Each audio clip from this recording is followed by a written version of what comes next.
V zadnjem desetletju se je namreč v meteorološka opazovanja na Kredarici vključila, kot smo že slišali, Slovenska vojska, ki skrbi za helikoptersko oskrbo postaje in prevoz opazovalcev ob zamenjavah posadke.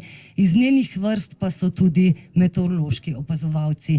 K besedi vabim načelnika generalštaba Slovenske vojske, generalmajorja dr. Andreja Ostermana. Prosim. Spoštovana ministrica za obrambo, gospa Andreja Katič, spoštovana ministrica za okolje in prostor, Irena Majcen, spoštovani direktor Agencije za okolje, gospod Jože Knez, spoštovani goste, planinke in planinci, lepo pozdravljeni.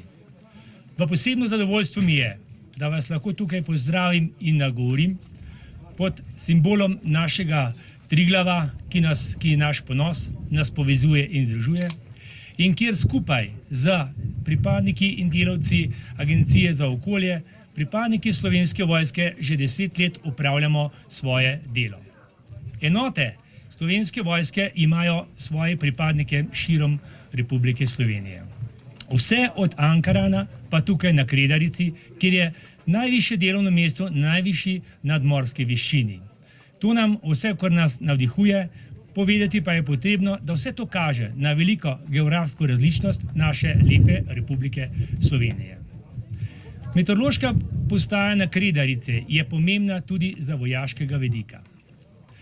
Republika Slovenija ima bogato gorniško vojaško tradicijo in tik ob pasu Triglavskega narodnega parka tudi domuje 132. gorski pol. V neposrednih Poljčah je bo pred kratkim tudi certificiran NATO center odličnosti. Na Pokljuki imamo vojaški objekt.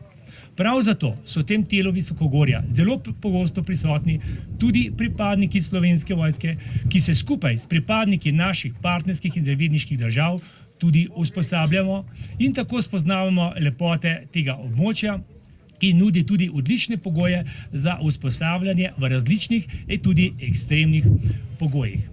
Žal pa je v zadnjem obdobju vse več tudi različnih nesreč, ki se dogajajo v gorah, zato zelo pogosto helikopterji Slovenske vojske in policije poletijo v ta del in pravzaprav tukaj meteorologi, ki delujejo v tej meteorološki postaji, takrat zagotavljajo nujne pogoje, da lahko piloti varno poletijo, da se zelo hitro lahko rešijo tudi življenja ljudi, ki te pomoč v določenih trenutkih potrebujejo.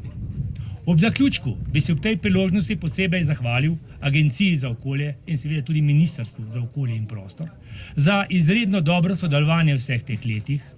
Zato me še posebej ob tej priložnosti sem vesel, da bo prišlo danes do podpisa operativnega sporazuma o nadaljnjem sodelovanju in verjamem in prepričan sem, da bo takšno sodelovanje tudi ostalo v prihodnosti. Izkoristil bi tudi priložnost, da se zahvalim za delo vsem, ki so do sedaj delali na meteorološki postaji, od prvega do seveda tudi gospoda Janka Rekarja, ki je vložil velik del svojega življenja tudi delo na tem območju, in vsem sedanjim delavcem, tako za okolje in prostor, kot pripadnikom Slovenske vojske za njihov prispevek in trud, ki ga opravljajo na tem delu, kajti to ni samo delo, to je tudi način življenja, kajti zelo pogosto tudi pomagajo reševati življenja planink in planincev, ki se znajdejo v težkih situacijah. Še enkrat hvala in želim vam prijetno obeležitev tega dogodka, 60. obletnice izvedenih meritev na tem območju in tudi otvoritev obnovljene meteorološke postaje. Hvala.